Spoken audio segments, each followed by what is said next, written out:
or was it really all a test? I've been struggling so hard, shit, I've been trying to do my best. I've been seeing all the shit that you've been tweeting in the text. I be looking at my phone like, oh fuck it, we'll say less. Now I play, bitches call my phone and I skate. No sport punishes greatness like basketball. You can be objectively one of the greatest to ever play and still have the first thing said about you be, but he never won a ring. No other sport does that. Football doesn't do it. Dan Marino threw for over 60,000 career yards, played in one Super Bowl, and lost. Yep. Nobody argues he was not one of the greatest quarterbacks ever played. That's a fact. The sport does not reduce him to that one absence. No, Dan Marino don't belong in certain conversations that he belong in, though. Honestly, this dude, Dan Marino might be the literal definition of ahead of his time. If you go look at, don't just look at the numbers. Go watch how he played. He played like how they play now. He sucks, you crazy. Then on top of it, if you go look at his stats, what he was doing when it was like primarily a running back focused league, that motherfucking guy was crazy. But because he didn't win a ring, he's not in certain conversations. Like, they're gonna give him respect, but he's not in conversations. But also too, I think they like mentioning rings. It's cool to bring up in arguments. Like, you're gonna see me bring it up for certain people, but that's not the end all be all is all that I think before we get into this video though. Baseball doesn't do it.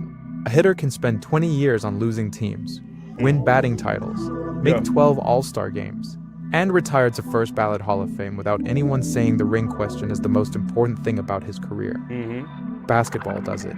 Only basketball looked at its greatest players and decided that one trophy, one ring, is the measure of everything that came before it. Win it, and you are legitimate. Fall short, and there will always be an asterisk, a caveat, a conversation you cannot escape, no matter how many points you scored, or assists you handed out, or defensive stops you made over a 20-year career. It's a strange collective decision for a sport to make. This video is about 6 men who played their entire careers under that verdict. Different eras, different temperaments, different kinds of heartbreak. I ain't gonna lie, the intro to but this the video same question nice. Following all of them. Did you win? And the same answer. No. What the chase did to them, what it revealed about them, and whether the thing they were chasing was ever measuring what it claimed to measure. The ring culture argument has a foundation in real logic. But to understand why basketball applies it so ruthlessly, you have to understand why every other sport doesn't. Take football. An NFL roster has 53 players. A quarterback can throw for 4,000 yards on a 6-win team, make the Pro Bowl, and have nobody question whether the ring total changes his standing among the greats. The structure of the sport protects them. There are too many people on that field, too many variables in a single play, too many positions between him and the outcome for anyone to draw a clean line from his talent to the scoreboard. Football fans debate quarterback rings too, but it's much softer. Dan Marino. It's really not though. Well, you want to. The reason why I feel like it's softer with the NFL is because there's 11 guys on offense, 11 guys on defense. You put it together, that's 22 guys on the field. One guy is only measured at that ring discussion. One guy is only at that level. But once you start to look at how harsh they crit, especially in today's age, how harsh they talk about certain guys if you don't win a ring, it's bad, bro. The reason why I know, I continue to bring this guy up because he is one of the best examples. Oh, you know, there's a couple of them. Cam Newton. Cam Newton was a problem when he came into the league. When he walked in, they didn't think he was going to be good in the start. Cam Newton, legit, teams game planned around him maybe a couple of weeks in advance.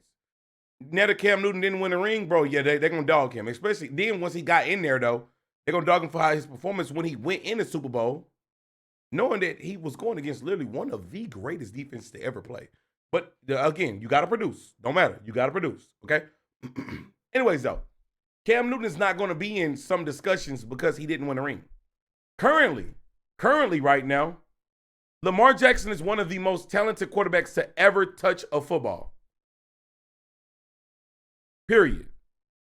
He's not in no conversations. And for him to get in the conversation that he deserves to be in, he has to win a ring. Say, chill, you out of your motherfucking mind. He is literally one of the most talented quarterbacks to ever touch football. That's not even glazed. It's dead ass the truth. It's dead ass the truth. But like for him to get in those conversations, he has to win a ring. He's not going to be in there. They won't respect none of it. Honestly, Lamar is on a fucked up side of the conversation because if he don't win a ring, they're going to start to lie about his career and say he was a great player, but he wasn't a great quarterback. When it's literally not, that's not true. He put together one of the best passing seasons of all time. You got to win. Matthew Stafford, here's another example. Matthew Stafford didn't get into a whole lot of conversations. Even though he was great in Detroit, they didn't win. And you've seen me talk about this. I talk about it a lot. He didn't win. The moment that they started to appreciate Matthew Stafford as much as they were supposed to is when he got traded to LA and he finally won it. It was like, oh, this guy's one of the best to ever do in this generation. This guy's dead in this generation. Until you win it in the football, they won't put you in those great quarterback conversations. Marino never won a Super Bowl. Nobody Now running back though. a clean line from his talent to the scoreboard. Football fans debate quarterback rings too, but it's much softer. Dan Marino never won a Super Bowl. Nobody thinks Dan Marino was not one of the greatest quarterbacks That's who a ever fact. played.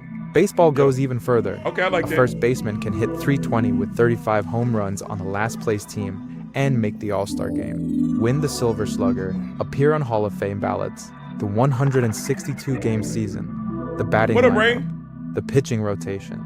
The structure of baseball distributes responsibilities so broadly across 25 players that individual greatness can be measured almost entirely apart from team success. Argue for baseball? Well, the thing is with baseball, like, honestly, baseball is not a narrative-driven sport like how these other sports are.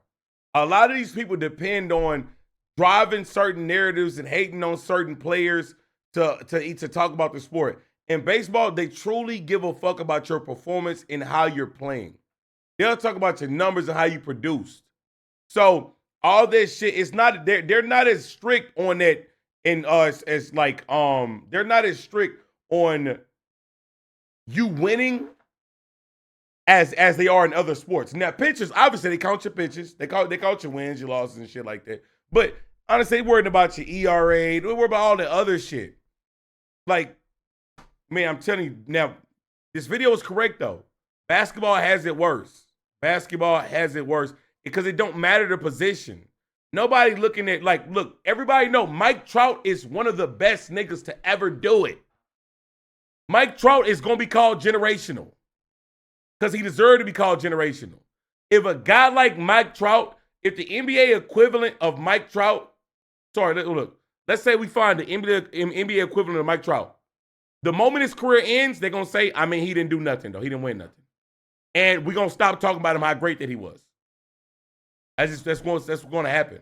That's what they do. Like, boom, here's another one. J.J. Watt is one of the coldest motherfuckers to ever lace him up on defense. You hear me? The dude was playing a position that was not supposed to get numbers. He didn't do nothing. He didn't win nothing. But we're not going to penalize him to the point to where if you have a J.J. Watt in the NBA, he's not going to get in those conversations.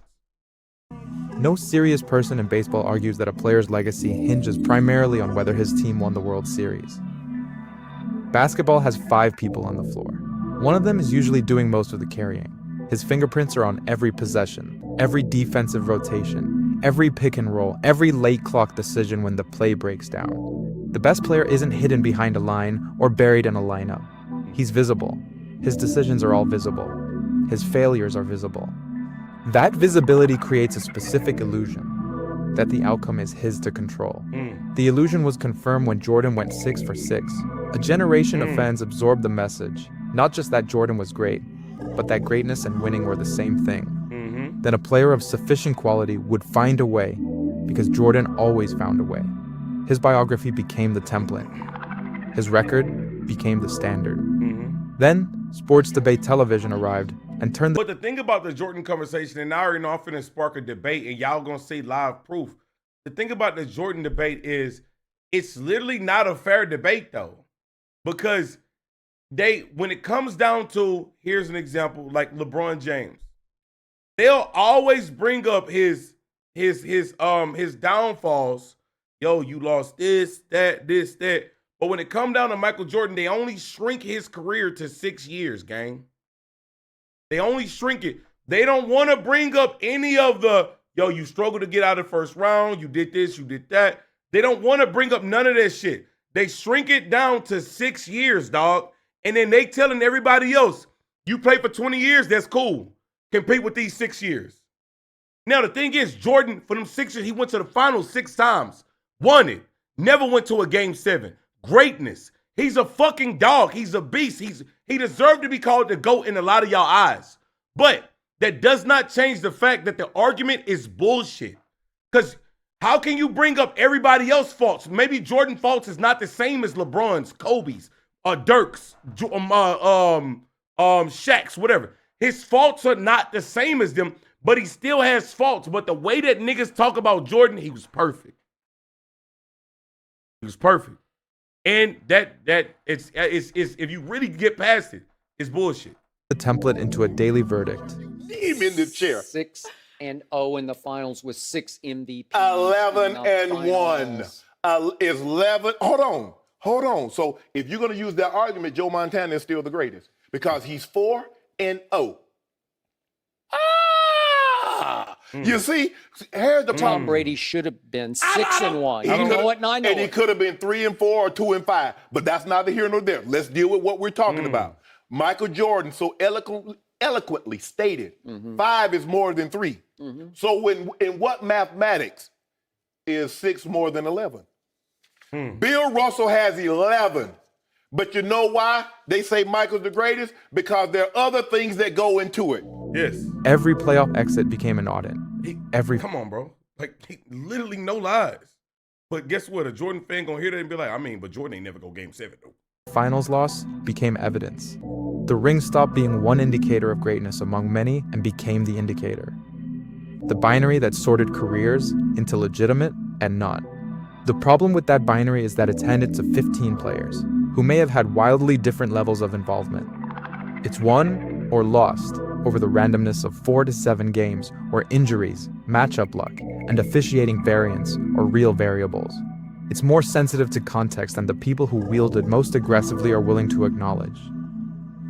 6 careers, 6 different angles of attack on the same unanswerable question. Elgin Baylor is the purest possible test case for ring culture's limits.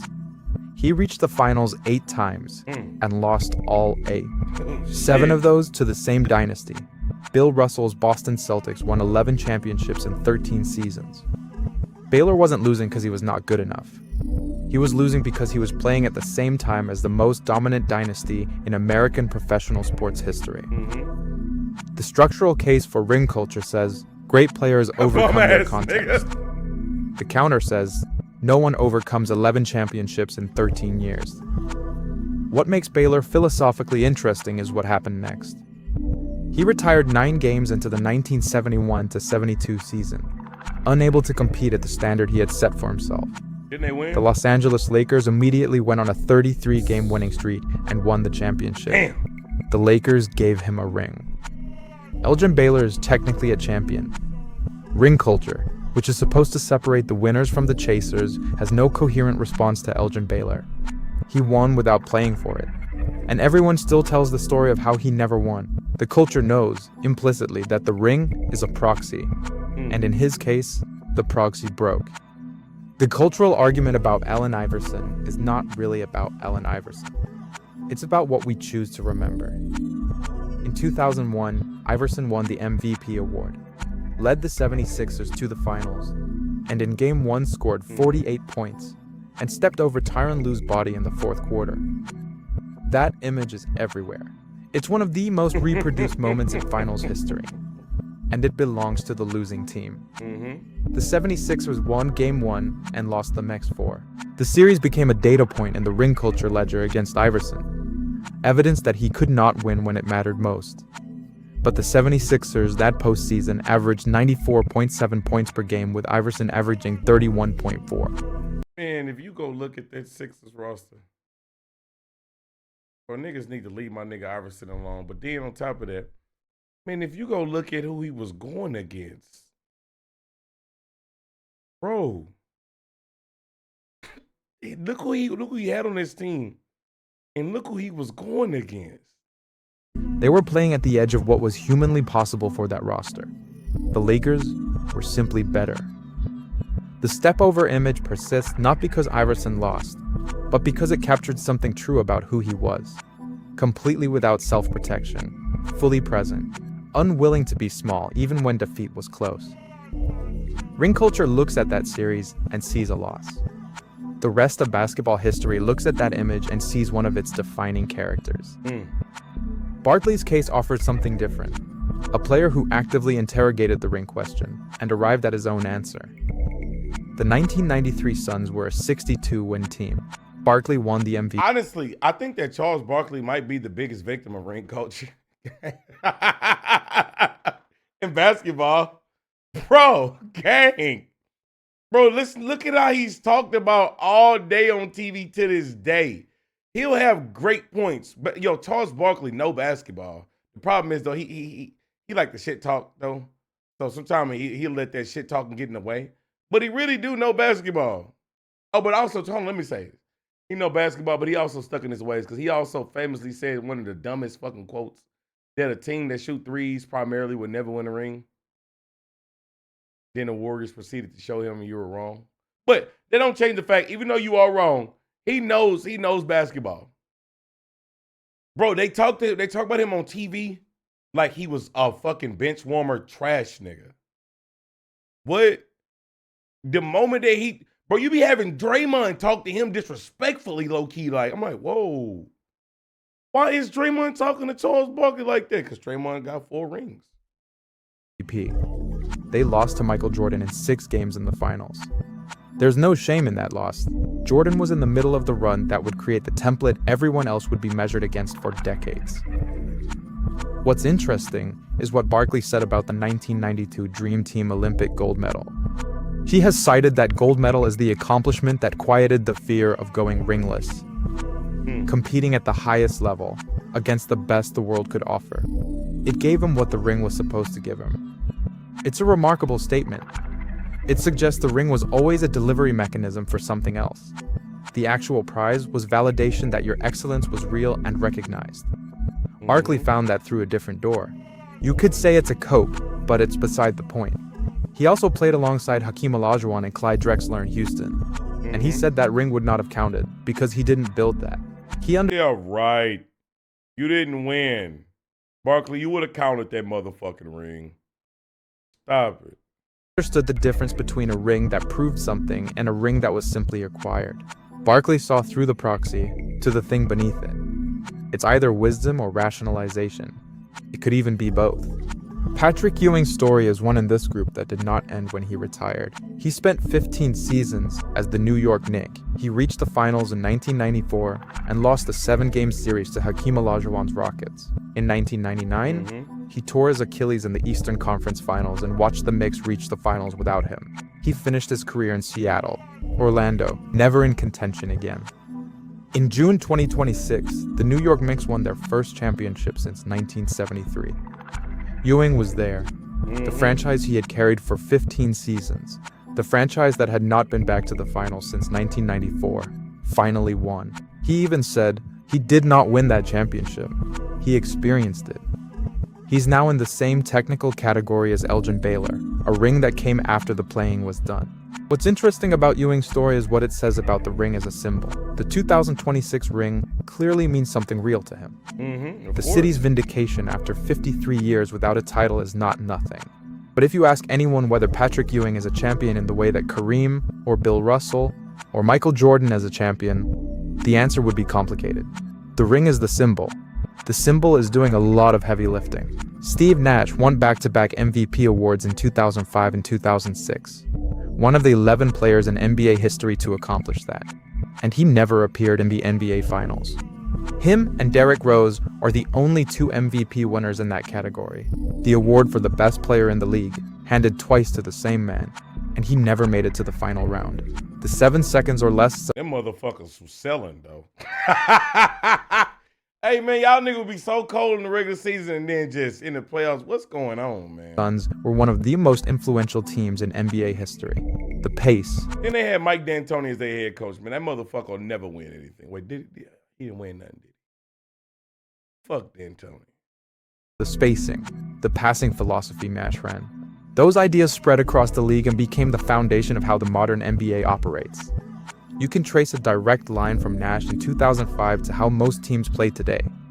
None of that helped him win a championship. Today, Nash co-hosts Mind the Game with LeBron, the player who never made the finals, in conversation with the player who has 4 rings, openly examining whether the ring is the right measure of a career. Ironic, right? LeBron said he doesn't know why the ring is the end-all and be-all of everything. Steve Kerr has argued that the rings narrative is hurting the NBA. These aren't fringe opinions. The most decorated active player and one of the most respected coaches in the sport are public. Honestly, though, bro, it literally is, though.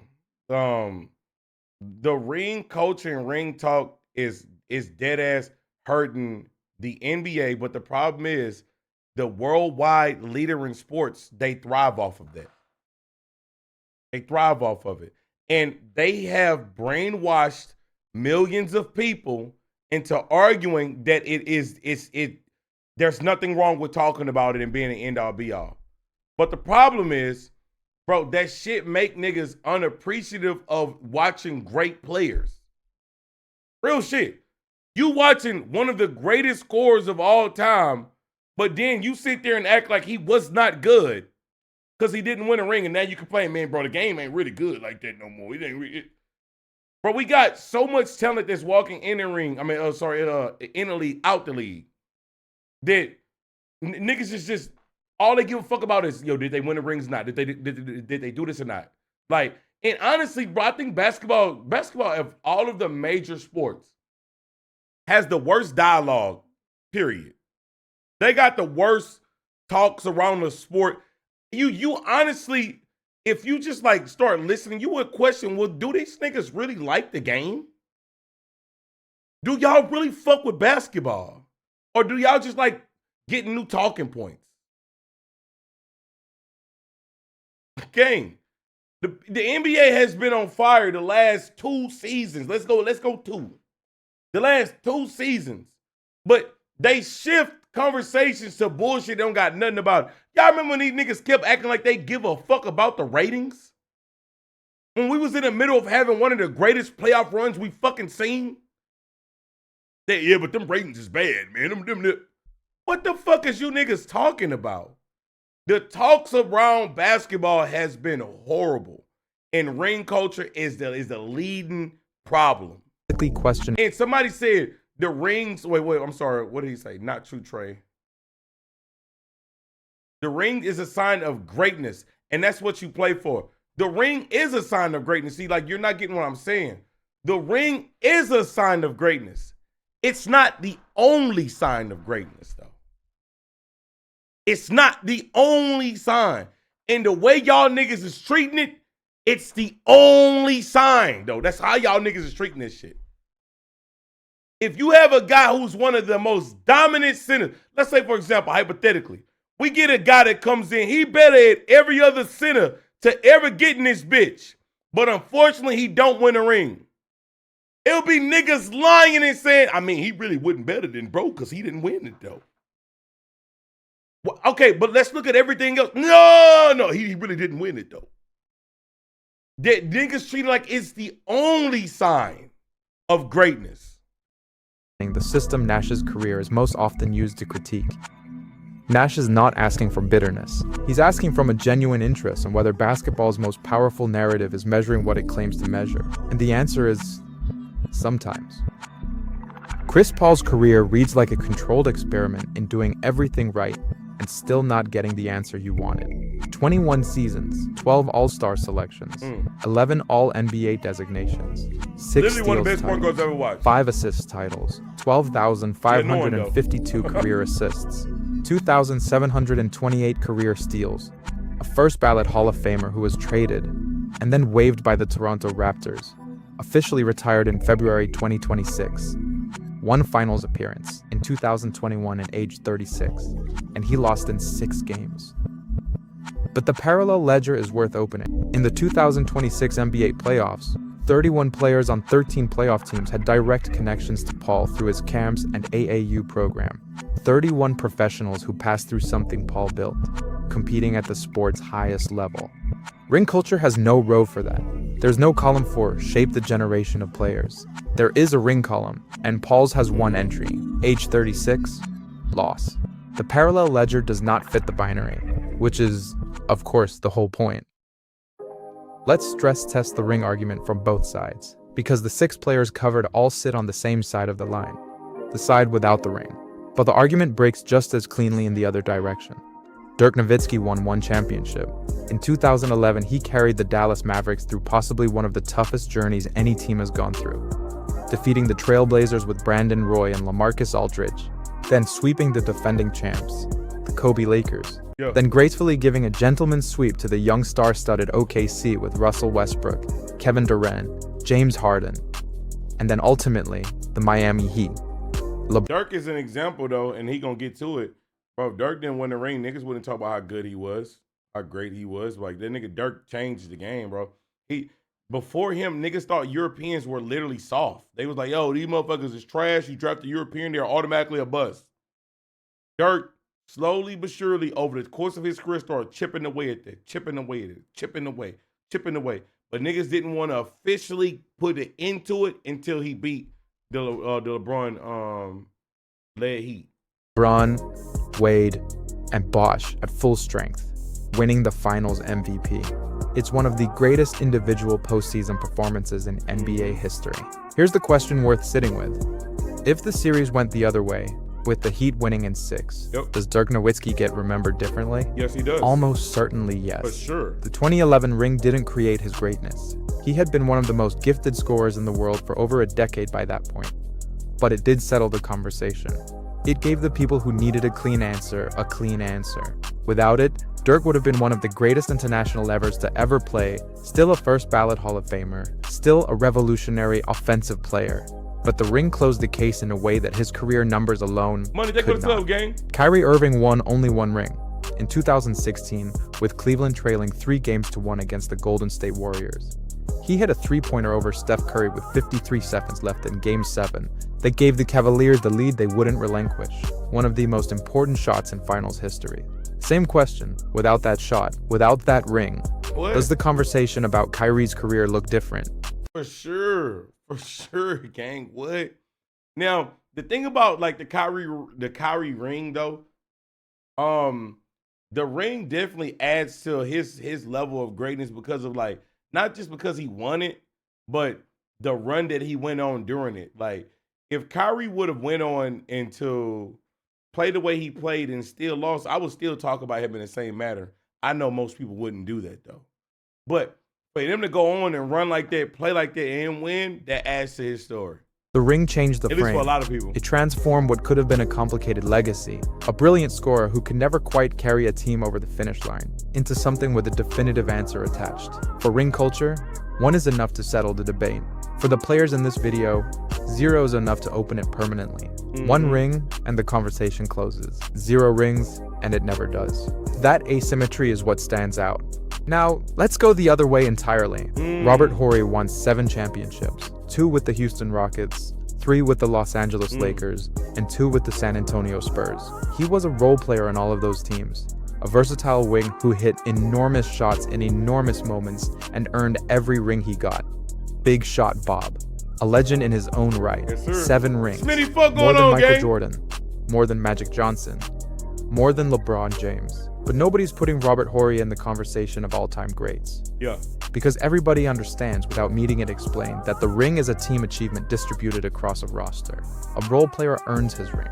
But the ring doesn't travel from the team's legacy to his individual. But also, too, like, the reason why, like, people don't put Robert up in there is because, honestly, Robert's actually the guy, like, if you want to counter the ring argument and you want to see how dumb they look when they talk about it because they act like the ring is all that matter, you'll be like, okay, why Robert Horry ain't X, Y, and Z? They be like, oh, because his team, he did his job, he did his role. Yeah, he did his role. Like, gang, no cap. But anyways, though, The reason why people don't put him in that conversation because a lot of the ring culture talk is for the guys that led the team or they were considered like one of the top echelon guys. Robert Horry has always been considered good. Come on, gang. You already knew. If you leave this motherfucker open, oh, Lord, we fucked up. You know what I mean?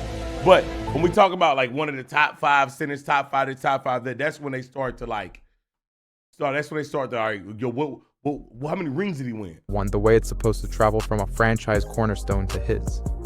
The logic only applies selectively.